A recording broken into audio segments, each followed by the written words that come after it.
Latest scam अभी जो बैंगलोर से आ रहा है, एक महिला यह क्लेम कर रही है कि बैंगलोर में एयरपोर्ट में लाउंज एक्सेस के लिए ऐप डाउनलोड करने को बोला गया और उस ऐप से फोन पर पूरा कंट्रोल जमा लिया उस ऐप ने। तो ये आपको ही सुरक्षित अपने आप को रखना पड़ेगा। जैसे कि मैंने एपिसोड की शुरुआत में बताया। अस्सलामुअलैकुम एवरीवन, दिस इज यज़दान। कैसे हैं आप सब लोग? वीडियो स्टार्ट करने से पहले एक चीज़ कहना चाहता हूँ कि अगर आप में से कोई सीखने का ख्वाहिशमंद है कि वो मेहनत करके काम कर सके, तो आप मुझे व्हाट्सएप पे मैसेज कीजिए, पूरी जानकारी लीजिए एंड देन उसके बाद अगर आपको वो सही लगे तो आप उसको स्टार्ट कीजिए, ठीक है जी। और आज का वीडियो इम्पॉर्टेंट इसलिए है बिकॉज ये जो फ्रॉड हो रहा है हमारे हिंदुस्तान में, ये बहुत सारे लोगों के साथ अब तक हो चुका है।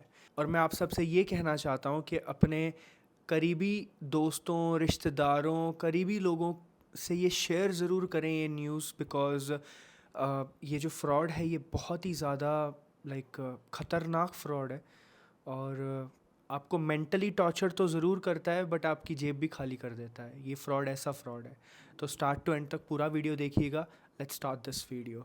2024 के पहले 4 महीनों में हमारे देश में 7,40,000 साइबर क्राइम कंप्लेंट्स दर्ज हो चुकी हैं। Investment scam, sextortion, digital arrest और दूसरे फ्रॉड से करीबन 1,800 करोड़ रुपए लूटे जा चुके हैं सिर्फ जनवरी और अप्रैल के महीनों के बीच में।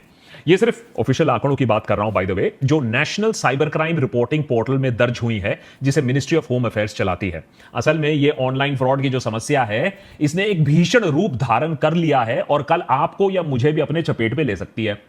Indian cyber crime coordination centre या I4C के अनुसार मई 2024 में हर दिन 7,000 साइबर क्राइम कंप्लेंट्स रजिस्टर हो रही है। हर दिन 7,000 कंप्लेंट्स। यह आंकड़ा 2021-2023 के तुलना में 113% ज्यादा है।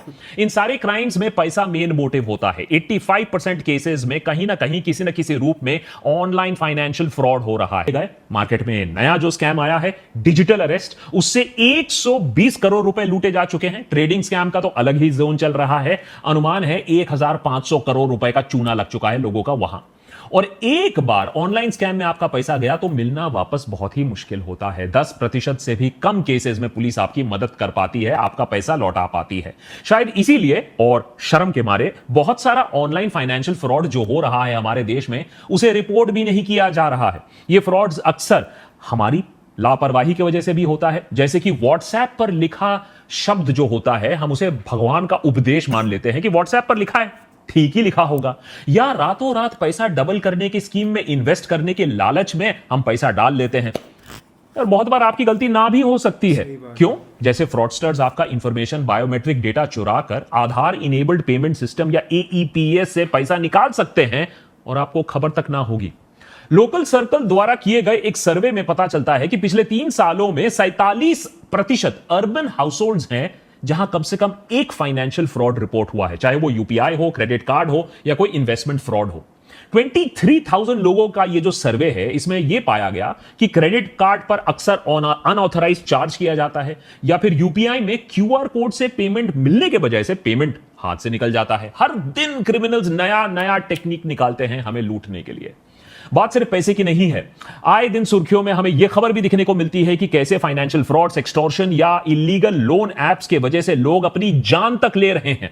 इसीलिए देशभक्त के आज के एपिसोड में हमने यह एपिसोड आपको आगाह करने के लिए बनाया है कि कैसे आपके फैमिली, आपके फ्रेंड्स को आप सुरक्षित रख सकते हो और अपने आप को भी सेफ रख सकते हो इस सबसे बड़े फ्रॉड से। किस किस रूप में आते हैं ये ऑनलाइन फ्रॉड? सरकार क्या कर रही है इस आपदा से निपटने के लिए, और उससे भी ज्यादा आप क्या कर सकते हो अपने आप को सुरक्षित रखने के लिए?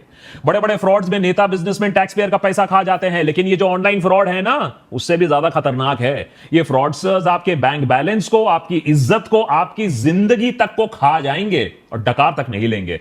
और इसीलिए इसे आप रोक सको, आप लोगों को आगाह कर सको, हमने इस वीडियो को एकदम कॉपीराइट फ्री बनाया है। आप इस वीडियो को शेयर करो, डाउनलोड करो, रीअपलोड करो, कोई प्रॉब्लम नहीं है। बस अपने फैमिली, अपने फ्रेंड्स को आगाह करो कि यह देश का सबसे बड़ा स्कैम बन चुका है।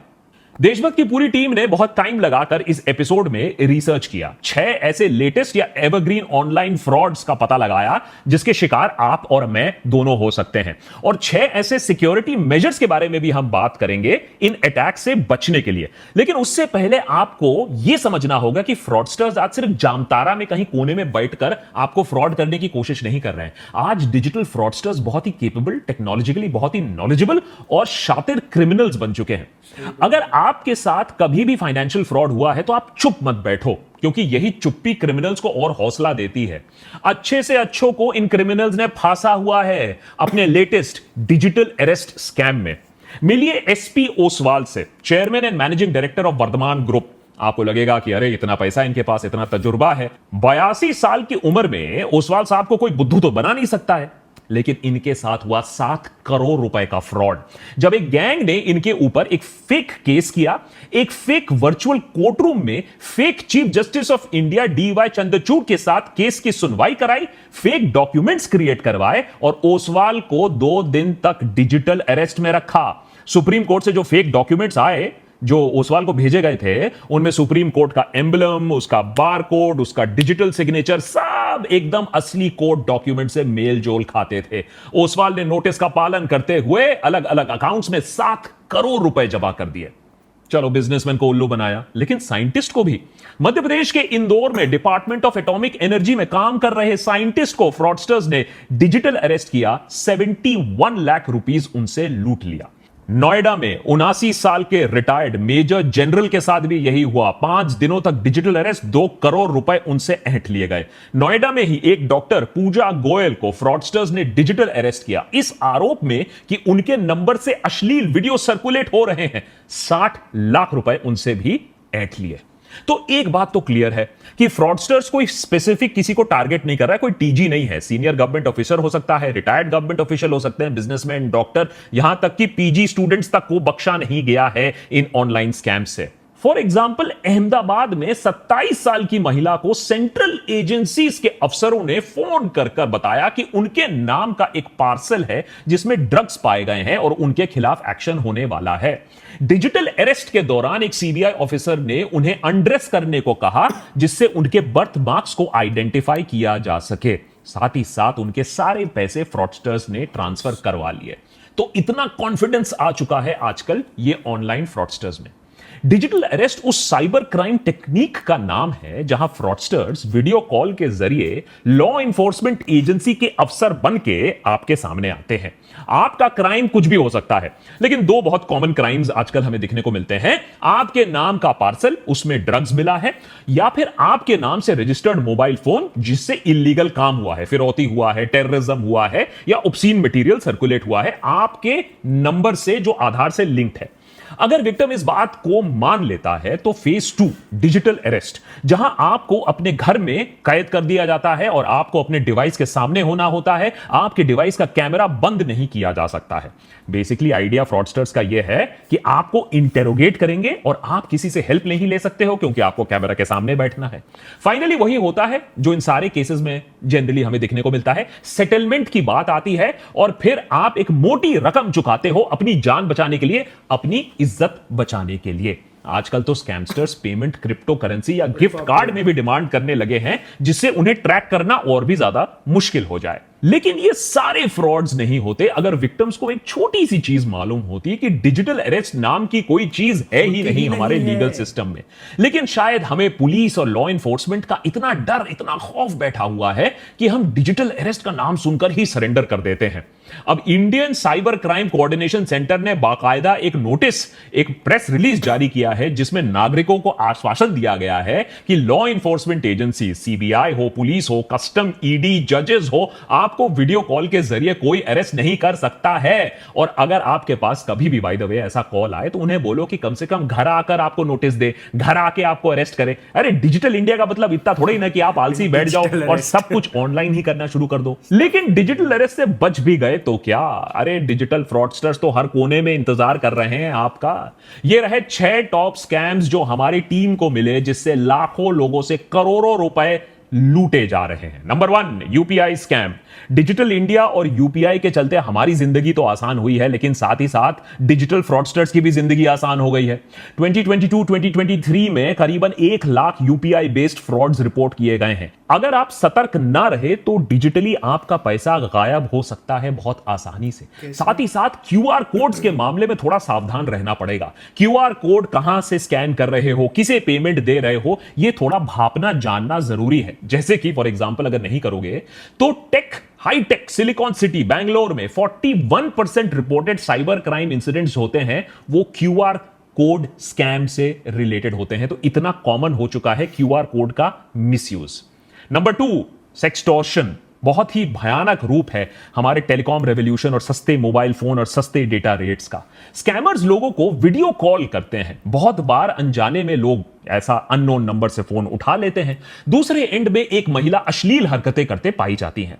जब तक आपको समझ में आता है कि यह मामला कुछ गड़बड़ है, तब तक आपकी वीडियो बन चुकी होती है अश्लील हरकतें करते हुए। उसके बाद हमारी सदैव तत्पर पुलिस से आपको एक फोन आता है कि आपके खिलाफ ऑब्स्सेनिटी का केस दर्ज हो गया है और आपको अरेस्ट किया जा सकता है। सबूत के दौर पर आपका अश्लील वीडियो इस महिला के साथ आपके सामने पेश किया जाता है। इस समय इंसान ठंडे दिमाग से यह नहीं सोचता है कि हमारी पुलिस इतनी तत्पर कब से हो गई। अगर यह सच में ऐसा होता तो हमारा देश तो सेफेस्ट कंट्री फॉर वुमेन होता पूरी दुनिया में। फिलहाल इज्जत और नाक बचाने के लिए हम मामले को सेटल कर देते हैं पैसा देकर। आप भी खुश, स्कैमस्टर भी खुश। तीसरा बड़ा फ्रॉड, टेलीग्राम फ्रॉड। घर बैठे बैठे पैसा किसको कमाना नहीं अच्छा लगता? क्यों एडिटर हैं? आजकल एडिटर बोल रहा है कि अरे सीधा फाइल घर ही भेज दो, घर में बैठ के एडिट कर दूंगा, ऑफिस आने की क्या जरूरत है? लेकिन ऐसे स्कीम ना बहुत ही चौंका देने वाले हैं, और ऐसे स्कीम जो ऑफर करते हैं वो फ्रॉड ही होते हैं।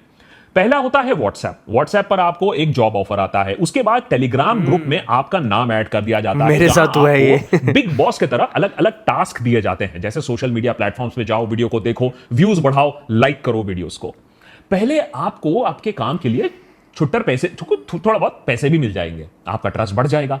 फिर किसी कारण हेतु जैसे कि ट्रेनिंग की है या फिर आपको ज्यादा बिजनेस मिलेगा, उस एक्सक्यूज पे आपको उल्टा पैसा जमा करना होता है। एक बार आपने मोटी रकम जमा की, बंदा गायब आपके पैसे के साथ।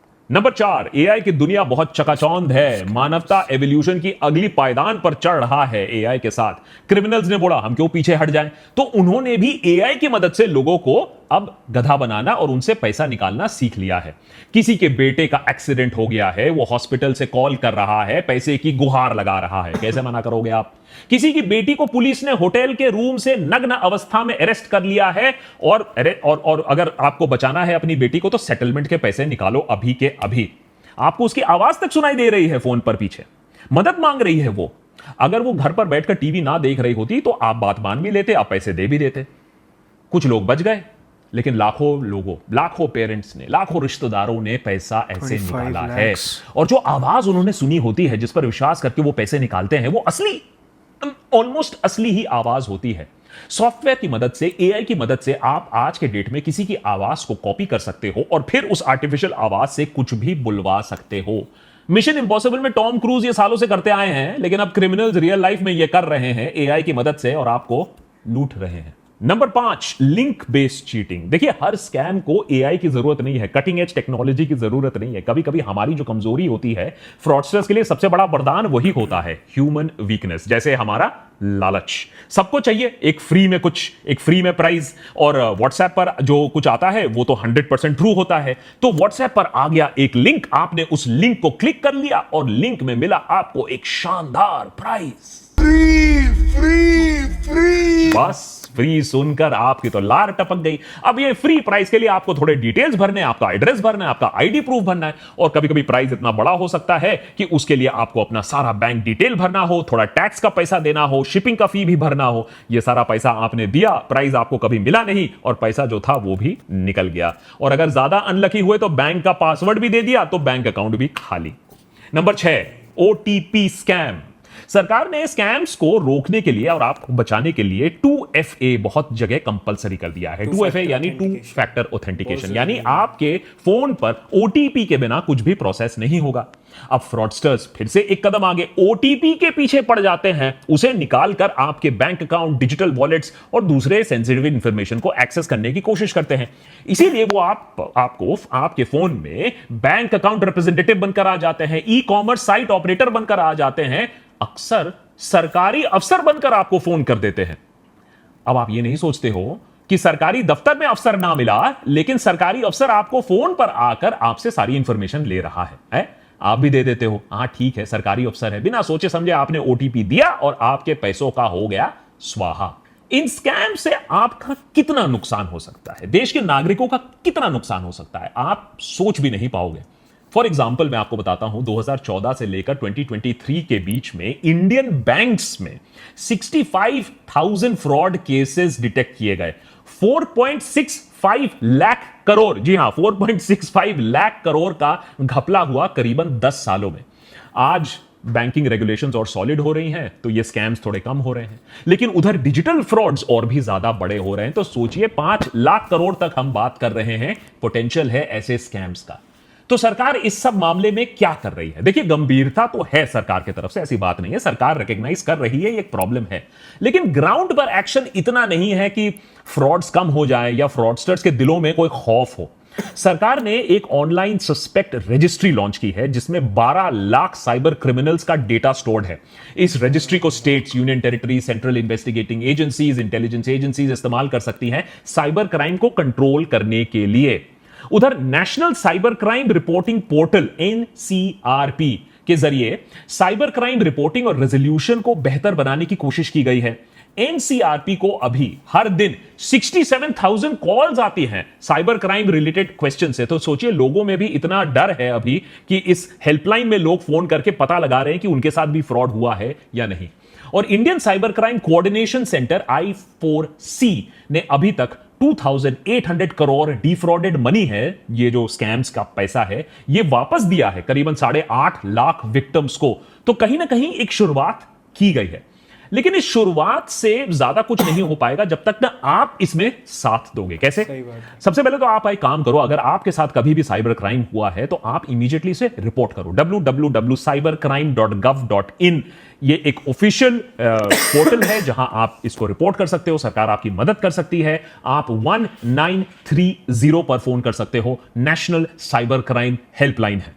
लेकिन किंतु परंतु अगर आप चाहते हो कि बात रिपोर्टिंग तक ना आए, बात सरकार तक ना पहुंचे, फिर बात गुहार तक ना आए कि भैया आप बोलो कि मेरा पैसा किसी तरीके से लौटा दो, तो आपको ही चौकस रहना होगा। हाल ही में एक खबर वायरल होती है, मुंबई में एक ऑटो में एक पुलिस ऑफिसर घुस आता है सडनली और एक महिला से 50,000 रुपए की मांग करता है। महिला का गुनाह क्या है कि वो ऑटो में बैठकर वेप कर रही थी। देखिए स्मोकिंग, वेपिंग तो वैसे में अच्छी बात नहीं है, लेकिन सवाल यह है कि ये बिना यूनिफॉर्म का ऑफिसर कौन है, 50,000 का डिमांड क्यों कर रहा है। महिला ने सोचा कुछ तो गड़बड़ है, ये ऑफिसर नहीं है। उसने वीडियो बनाना शुरू कर दिया और वीडियो बनते देख पुलिस वाला वो भाग निकला। अब खबर ये आ रही है कि उस पुलिस वाले को अरेस्ट कर लिया गया है जो फेक ऑफिसर था। कहने का मतलब यह है कि आपको प्रोएक्टिव रहना होगा। ये डर के नहीं बैठो कि पुलिस का नाम जैसे ही सुना है रिटर जैसे, हाँ डर के नहीं बैठना, आपको डरना नहीं है। 90% केसेस में साइबर फ्रॉड में पैसा वापस नहीं मिलता, याद रखिए। तो डर गए, जो डर गया वो मर गया। हाँ, अगर बैंकिंग चैनल से पैसा आपका निकलता है तो तुरंत बैंक को जाकर रिपोर्ट करो। अगर बैंक की नेग्लिजेंस की वजह से आपका अकाउंट कॉम्प्रोमाइज हुआ है तो बैंक आपको पूरा पैसा वापस देगी। लेकिन याद रखिए, अगर अनऑथराइज्ड ट्रांजैक्शन 7 दिन बीत चुके हैं और उसके बाद जाकर आपने रिपोर्ट किया तो बैंक की लायबिलिटी काफी कम हो जाती है। फिर बैंक की पॉलिसीज ही काम आएंगी, सरकार आपको वहां मदद नहीं करेगी। तो सबसे पहले तो चौकस रहना होगा ट्रांजैक्शन को लेकर, अगर आपके ऊपर कोई धमक रहा है उसको लेकर। Point number 2, prevention is the best cure. अरे सीधा सीधा प्रिवेंशन करो। Have an apple a day. किसी अननोन मैसेज को मत खोलो, अनसोलिसिटेड लिंक को क्लिक मत करो, अननोन वीडियो कॉल को मत उठाओ, और जो बैंक ट्रांजैक्शंस हैं उन्हें हमेशा डबल चेक करके अप्रूव करो। अगर कंप्यूटर पर एंटीवायरस नहीं है, चलो वहां भी पैसा बचाना चाहते हो कोई बात नहीं, कम से कम अपने बैंक स्टेटमेंट्स को रेगुलर स्कैन करो। हर ट्रांजैक्शन पर एसएमएस अलर्ट लगाओ और ओटीपी 2 फैक्टर ऑथेंटिकेशन के बिना कुछ भी काम नहीं करने का। जो बात व्हाट्सएप पर आपने आज तक नहीं सीखा, कम से कम वो रियल लाइफ में सीख लो।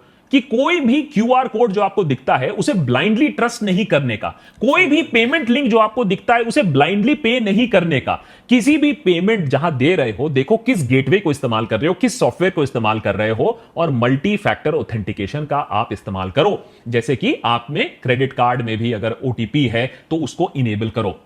और जो ट्रस्ट का फैक्टर है ना, इतना भी ट्रस्ट मत करो है? हर अननोन नंबर को उठाने की जरूरत नहीं है। आपकी कॉलेज की गर्लफ्रेंड को अगर आपसे पैचअप करना होगा तो कोई और तरीका उसको मिल जाएगा, हर कॉल उठाने की जरूरत नहीं है। सही बात है, उठाओगे बिल्कुल सही तो फिर बात। आपका भी डिजिटल अरेस्ट हो जाएगा। ना और मैं नंबर अगर उठाता parcel हूं, में ना drugs मैं निकले तो किसी इमीडिएटली मैसेज फोन का काटो, रिप्लाई करता हूं। और जिस कंपनी से वो फोन आया था ड्रग वाला, उस पार्सल कंपनी को खुद फोन करो और पता लगाओ कि कहां भैया तुम्हारा थाईलैंड में ड्रग पकड़ा गया है। सरकार इतने सालों से हर चीज के लिए आधार मांगती आई है, बर्थ से लेकर डेथ सर्टिफिकेट के लिए, बैंक अकाउंट खोलने से टॉयलेट जाने के लिए आधार की जरूरत होती थी। लेकिन अब नया फॉर्मूला यह है कि आपको अपना आधार नहीं दिखाना है। जी हां, पहले दिखाना था, अब आपको नहीं दिखाना है, क्योंकि आपका आधार नंबर से ही आपके ऊपर फ्रॉड हो सकता है। तो जितना अपना डेटा प्रोटेक्ट कर सको उतना डेटा प्रोटेक्ट करके रखो। और जितना अपना पर्सनल इंफॉर्मेशन है, अपना फैमिली इंफॉर्मेशन है, हर चीज इंस्टाग्राम पे डालने की जरूरत नहीं है। थोड़ा सा अपने जो प्राइवेट इंफॉर्मेशन है उसे कंट्रोल में रखो, क्योंकि फ्रॉडस्टर्स ये भी देख रहे हैं कि आपका बेटा कब बाहर जा रहा है, कब छुट्टी पे जा रहा है, और फिर आपके पास आएगा पुलिस से फोन। नंबर 4, थोड़ा सा अवेयर होने की जरूरत है। मुश्किल है, लेकिन अगर बिग बॉस के घर में क्या हो रहा है ये आपको खबर है, तो टेक्नोलॉजी की दुनिया में भी क्या हो रहा है उसी खबर आपको रखनी पड़ेगी। प्रॉब्लम ये है कि हर दिन फ्रॉडस्टर्स नए नए तरीके खोज रहे हैं। अब हमें तो अपडेटेड रहना होगा। For example, SIM swap scam, ये क्या होता है? इससे हैकर्स आपके सिम को रिमोटली डुप्लीकेट कर सकते हैं और आपका सारा इंफॉर्मेशन चुरा सकते हैं। इसीलिए रेगुलर पासवर्ड चेंज करना भी एक वाइटल सिक्योरिटी टूल है। ओटीपी स्कैम से भी जरूर आपको बचना चाहिए कि ये जो आपका जो पर्सनल फाइनेंशियल डिटेल है कभी फोन पर नहीं शेयर करना। कोई अगर आपको कॉल कर रहा है, मैसेज कर रहा है, अपने बैंक का ऑफिशियल बोल रहा है, सरकारी बहुत बार official बोल कॉल रहा आते है, हैं तो OTP के official लिए। चैनल के मुझे भी थ्रू आया जाओ, है। ऑफिशियल वेबसाइट के थ्रू जाओ। फोन पर जो बोल रहा है उसे मत बिलीव करो और कभी भी अपना ओटीपी किसी को मत दो। लास्टली, जो शेडी एप्स हैं ये एक नया चीज बन रहा है, क्योंकि हम सोचते हैं कि ऐप इंस्टॉल कर लेंगे, किसी ने मेहनत से ऐप बनाया होगा तो ठीक ही होगा। लेकिन ऐसे एप्स इंस्टॉल मत करिए, ओनली ऑफिशियल एप्स इंस्टॉल करिए। ऐप स्टोर, प्ले स्टोर में जिसकी अच्छी रेटिंग हो, कोई अननोन ऐप को मत इंस्टॉल करिए, क्योंकि एक बार आपने ऐप इंस्टॉल कर लिया अपने फोन पर तो वो बहुत सारी परमिशंस ले लेता है, कैमरा से लेकर, माइक से लेकर, आपके दूसरे पासवर्ड से लेकर। लेटेस्ट स्कैम अभी जो बैंगलोर से आ रहा है, एक महिला ये क्लेम कर रही है कि बैंगलोर में एयरपोर्ट में लाउंज एक्सेस के लिए ऐप डाउनलोड करने को बोला गया और उस ऐप से फोन पर पूरा कंट्रोल जमा लिया उस ऐप ने। तो ये आपको ही सुरक्षित अपने आप को रखना पड़ेगा। जैसे कि मैंने एपिसोड के शुरुआत में बताया, ये एपिसोड बिल्कुल कॉपीराइट फ्री है, आप इसे सो गाइस, ये था हमारा रिएक्शन देशभक्त चैनल से। ओरिजिनल वीडियो का लिंक डिस्क्रिप्शन में है। बट ये बिल्कुल सही बात है, स्कैम से बचना ये बहुत ज़रूरी है आज की डेट में। बहुत सारे स्कैम्स हो रहे हैं मार्केट में। लाइक इजी मनी के नाम पे तो बहुत ज़्यादा स्कैम होते हैं कि कुछ लोग ये भी कहते हैं घर पे बैठ के, अगर आपको लोग ये भी कहते हैं कि घर पे बैठ के लाखों रुपए कमाओ, 1 दिन में कमाओ, 10 दिन में कमाओ, 5 दिन में कमाओ। बट मैं आपको बता रहा हूँ, मेरे एक्सपीरियंस से बता रहा हूँ, मैंने बहुत ठोकरें खाई हैं, मैंने बहुत पैसा वेस्ट किया है, मैंने बहुत शिकार हुआ हूँ। मेरी एज 28 साल है, 28 ईयर्स का हूँ, और मैंने बहुत शिकार हुआ हूँ स्कैम्स का। और मैंने क्योंकि इंसान को कुछ ना कुछ लाइफ में करने की चाह होती है, तो इंसान करते रहता है, राइट?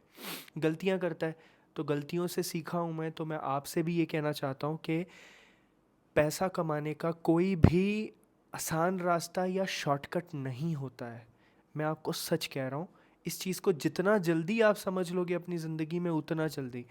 जो चीज़ मैं लोगों को बताता हूँ काम करने के लिए घर पे बैठ के, जो वो काम कर सकते हैं, वो फ्रीलांसिंग के बारे में बताता हूँ कि आप किसी की वीडियो एडिटिंग करके पैसे कैसे कमा सकते हो, किसी की लाइक कॉपी राइटिंग करके, या फिर आप किसी की थंबनेल बना के, या फिर आप एफिलिएट मार्केटिंग करके, ड्रॉप शिपिंग करके। तो ये जो टेक्निकल जो स्किल्स होते हैं, इस स्किल्स को करके सामने वाले को सर्विस दे के, जैसे अभी एक कपड़ा इंसान बेचता है तो उसको पैसे आते हैं, राइट? वो मेहनत कर रहा है तभी तो उसको पैसे आ रहे हैं। तो ये सारी चीज़ें करके आप कैसे पैसे कमा सकते हो, ये मैं सिखाता हूँ। पर अगर आपको कोई ये कह रहा है कि भाई मुझे 10,000 रुपये दो, 20,000 रुपये दो, मैं आपको एक हफ़्ते के अंदर उसका 40,000 रुपये दूंगा या फिर शाम तक 40,000 रुपये दूंगा, तो ये चीज़ सरासर झूठ है, ये चीज़ सरासर स्कैम है। ऐसे स्कैम्स में आपने नहीं फंसना। लालच में फंसोगे तो आप बहुत बुरा होगा। लालच बुरी बला है। मैं फंसा हूँ, ट्रेडिंग के स्कैम में भी मैं फंसा हुआ हूँ। तो प्लीज़ इट्स अ रिक्वेस्ट, ठीक है जी। अस्सलामु अलैकुम वरहमतुल्लाहि वबरकातुहू।